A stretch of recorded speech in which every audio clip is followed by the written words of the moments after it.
L'hôpital de Tréguier a ouvert en 2012 l'hôpital de jour pour les maladies neurodégénératives et ça a été le premier hôpital à proposer en Bretagne un hôpital de jour pour les malades de Parkinson.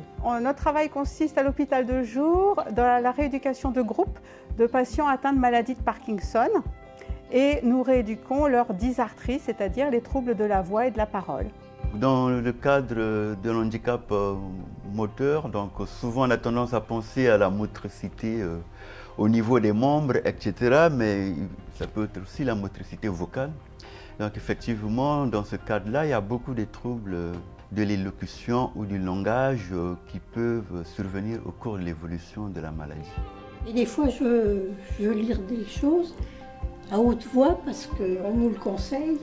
Et je me rends compte que j'arrive pas à lever l'intensité. Et oui, ça me gêne, parce qu'avant, je n'avais pas ce problème. Les médicaments que les patients prennent pour soigner les troubles moteurs n'ont aucun impact sur la voix. Il n'y a plus qu'une solution, c'est la rééducation orthophonique. Les patients ont du mal à reprendre leurs exercices au quotidien, ils ont du mal à se motiver, ils ont du mal à savoir s'ils font juste, s'ils font correctement.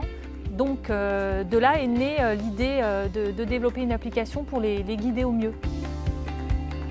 À partir d'un bilan où on enregistrera leur capacité vocale, ça permettra de paramétrer l'application. L'orthophoniste choisira après les exercices qu'elle fera effectuer et répéter aux patients. Et puis quand il retournera chez l'orthophoniste, ils vont pouvoir voir ensemble déjà que les exercices ont été bien faits. C'est aussi une application qui va du coup permettre de visualiser si son volume sonore est suffisant ou s'il faut augmenter leur voix.